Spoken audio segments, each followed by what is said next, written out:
யோசிக்கிறதையே பார்த்தீங்கன்னா கொஞ்சம் டிஃப்ரெண்ட்டாக திங்க் பண்ணணும்.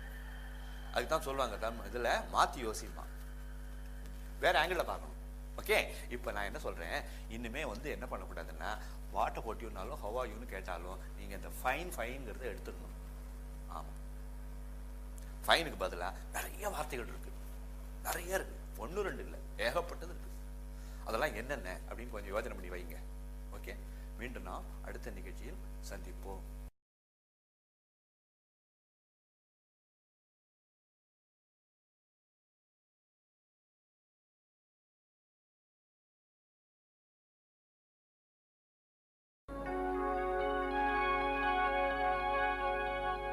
ஹலோ ஃப்ரெண்ட்ஸ், இந்த ஹவாரியை வச்சுக்கிட்டே 2 ப்ரோக்ராமும் அதே சொல்லிட்டு இருக்கீங்களே சாருங்காதீங்க.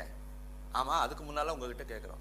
இது இந்த ப்ரோக்ராமோட நோக்கம் உங்களை இங்கிலீஷில் பேச வைக்கிறது தான் எங்களுடைய நோக்கம். புரியுதுங்களா? அதுக்கு எத்தனை விஷயங்கள் வேணாலும் நீங்கள் தாராளமாக கேட்கலாம். அதுக்கு முன்னால் ஒரு விஷயம், போர்டில் எழுதுகிற விஷயங்கள்லாம் சரியாக புரியுதா? இன்னும் கொஞ்சம் போல்டாக எழுதணுமா? வேறு ஏதாவது செஞ்சுருக்கேன்? ஒரு சில நேரங்களில் எழுதிட்டு நானே மறைச்சிக்கிட்டு நிற்கிறேன்னா, ஏன்னா நீங்கள் சொல்லும்போது பார்த்தேன் ஒருத்தர் இப்படி நீங்கள் தள்ளிக்கொன்றீங்களா? சரி, அது போல் இருந்துன்னா சொல்லுங்கள். ஓகே, இது என்ன உங்களுக்காக தானே இந்த ப்ரோக்ராம், எங்களுக்காகவா? அதனால் எந்த குறைகள் இருந்தாலும் சுட்டி காட்டுங்க. இப்போ பார்க்கலாமா?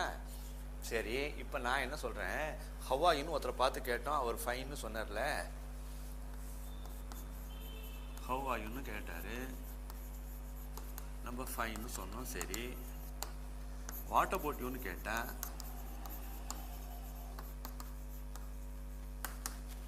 வாட்டர் போட்டின்னு அவர் திருப்பி கேட்டா, திருப்பி இந்த ஃபைன் வேண்டாங்கிறேன். இதுக்கு பதிலாக நிறைய வார்த்தைகள் இருக்கு, ஒவ்வொன்றா எல்லாத்தையும் எழுதி போற, நோட் பண்ணி வச்சுங்க. நோட் பண்ணி வச்சுக்கிட்டா மட்டும் பத்தாது, என்ன பண்ணும், பேச ஆரம்பிக்கணும். யாராவது ஹவாயூன்னு கேட்பானான்னு பார்த்து டக்குன்னு சொல்லிடணும். புரியுதா? சரி, என்னென்ன வார்த்தை ஒன்று ஒன்றா பார்க்கலாமா? நம்பர் 1, எக்ஸலண்ட்னு சொல்லுங்களேன். ஹவாயின்னு கேட்டான்னு சொல்லுவீங்க, எக்ஸலண்ட். மலர்ந்த முகத்தோடு இருங்க, எப்போ பார்த்தாலும். என்ன சௌக்கியமா? ஏதோ இருக்கிறேன் போல தலையை குனிஞ்சிக்கிட்டு ஒரு மாதிரி சோகமா இருக்காதீங்க. ஹவாயின்னு கேட்டான்னு சொல்லுவீங்க, எக்ஸலண்ட் சொன்னீங்களா? இதை விட அருமையான இன்னொரு வார்த்தை பார்க்கலாமா? கிரேட்னு சொல்லுங்களேன். என்ன சொல்லுவீங்க? கிரேட். ஓகே, சரி. 3வது பாருங்க. ஆனா இந்த வார்த்தையை அடிக்கடி கிரேட், எக்ஸலண்ட், கிரேட் எல்லாம் கொஞ்சம் கஷ்டமா இருக்குன்னு சொன்னா, இந்த வார்த்தையை நீங்க மறக்காம மனப்படமா வச்சுங்க. யாரு கேட்டாலும் சொல்லணும்னு ஒரு தீர்மானமே வச்சுங்க. ஃபேண்டாஸ்டிக்னு சொல்லுங்க. அப்போ ஹவாயின்னு கேட்டா ஃபைன் சொல்லலாம். அப்புறம்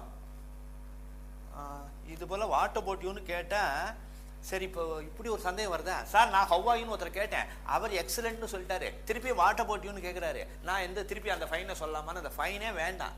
அதுக்கு போல நீங்க அவர் எக்ஸலண்ட் சொன்னாரா, நீங்க கிரேட் சொல்லுங்க, இல்லைன்னா ஃபேண்டாஸ்டிக்னு சொல்லுங்க. ஆனா இதெல்லாம் சொல்லும் போது மலர்ந்த முகத்தோட எப்படி சொல்லணும்? ஃபேண்டாஸ்டிக் அப்படிங்கணும். புரியுதா? How are you? ஃபேண்டாஸ்டிக் அப்படின்னு சொல்லி நொந்து நூலாயிடக்கூடாது. புரியுதுங்களா? அந்த உணர்ச்சி பூர்வமா சொல்லணும். ஓகேயா? சரி சார், வாழ்க்கையை அனுபவிக்க தெரிஞ்சவங்க அமெரிக்கன்ஸ் சொல்லுவாங்க.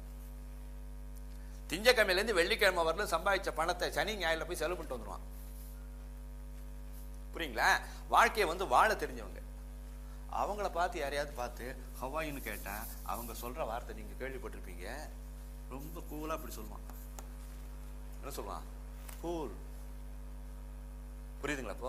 இப்போ ஹவாயின்னு கேட்டா என்னென்னலாம் பதில் சொல்லலாம் திருப்பி ஞாபகப்படுத்துறேன். எக்ஸலன்ட் சொல்லாம இதை அழிச்சிடறேன், திருப்பி வேண்டாமே. 1, எக்ஸலன்ட் சொல்லுங்க, கிரேட் சொல்லுங்க, ஃபேண்டாஸ்டிக்னு சொல்லுங்க, கூல் சொல்லிடலாமா? அப்புறம் என்ன சொல்லலாம்? எக்ஸலன்ட் சொல்லலாம், கிரேட் சொல்லலாம், ஃபேண்டாஸ்டிக், கூல். கூல்னு சொல்லும்போது பார்த்தீங்கன்னா ரொம்ப கூலாக சொல்லணும். கூல் அப்படிங்க கூடாது, கூல். ஓகே, இதை விட இன்னொரு முக்கியமான விஷயம் ஞாபகத்தை வச்சுக்கணும். இப்போ இந்த ஹவாயூன்னு கேட்டால் ஃபைன்னு சொல்லணும்னு சொல்லக்கூடாதுன்னு நான் சொல்லவே இல்லைங்க. எல்லாரும் ஃபைன் ஃபைன்னு சொல்லிட்டு இருக்காங்க. கொஞ்சம் டிஃப்ரெண்ட்டாக இருங்களேன்னு சொல்கிறேன். புரியுதா? இந்த ப்ரோக்ராம் பார்க்குற நீங்களே உங்களை நான் எங்கேயாவது மீட் பண்ணி ஹவாயூன்னு கேட்டேன், நீங்கள் ஃபைன்னு சொன்னீங்க, அந்த ஸ்பாட்லேயே ஃபைன் போட்டுருவேன். நீங்கள் என்ன சொல்லணும்? ஃபேண்டாஸ்டிக்னு சொல்லணும். சொல்லுவீங்களா? ஓகே, மீண்டும் நாம் அடுத்த நிகழ்ச்சியில் சந்திப்போம்.